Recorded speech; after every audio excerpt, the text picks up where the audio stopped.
कभी कभी भगवान हमारी उम्र नहीं बढ़ाते, लेकिन हमारी भक्ति को अमर बना देते हैं। बहुत समय पहले एक आर्षी थे, मृकंडु। उनकी पत्नी का नाम मनस्विनी था। दोनों भगवान शिव के बड़े भक्त थे, लेकिन उनके घर संतान नहीं थी। उन्होंने कई साल तक तपस्या की। एक दिन तेज प्रकाश हुआ और भगवान शिव उनके सामने प्रकट हुए। शिव ने कहा, तुम्हें पुत्र मिलेगा, लेकिन तुम्हें एक चुनाव करना होगा। या तो लंबी उम्र वाला साधारण पुत्र, या केवल 16 साल की उम्र वाला बहुत गुणी और तेजस्वी पुत्र। माता पिता ने सोचा और कहा, प्रभु, हमें गुणी पुत्र चाहिए, चाहे उसकी उम्र छोटी ही क्यों न हो। कुछ समय बाद एक पुत्र जन्मा। उसका नाम रखा गया मार्कंडेय। जब मार्कंडेय बड़े हुए, उन्हें पता चला कि उनकी उम्र सिर्फ 16 साल है, लेकिन वे डरे नहीं।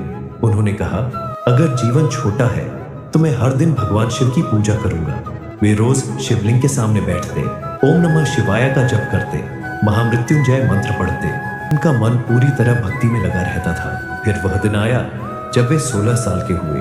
मृत्यु के देवता यमराज उन्हें लेने आए। यमराज ने कहा, बेटा, तुम्हारा समय पूरा हो गया है, चलो। मार्कंडेय भागे नहीं, वे शिवलिंग से लिपट गए। उन्होंने कहा, महादेव, मैं आपकी शरण में हूँ, अब आप ही मेरी रक्षा करें। यमराज ने फंदा फेंका, लेकिन वह फंदा शिवलिंग पर भी पड़ गया। तभी अचानक तेज प्रकाश हुआ, धरती हिल गई। शिवलिंग से भगवान शिव प्रकट हुए। वे क्रोधित रूप में थे।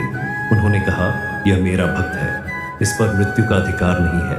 यमराज पीछे हट गए। फिर भगवान शिव ने मार्कंडेय के सिर पर हाथ रखा और कहा, तुम सदा जीवित रहोगे, तुम हमेशा 16 साल के रहोगे, तुम्हारी भक्ति अमर रहेगी।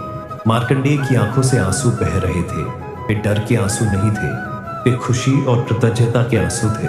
अंतिम संदेश इस कहानी में जीत लंबी उम्र की नहीं है, जीत है विश्वास की। हम सब अमर नहीं बन सकते, लेकिन अगर हमारी भक्ति सच्ची हो तो हमारा नाम और हमारे अच्छे कर्म हमेशा याद रखे जाते हैं। जब डर लगे तो भागो मत, बस भगवान पर विश्वास रखो।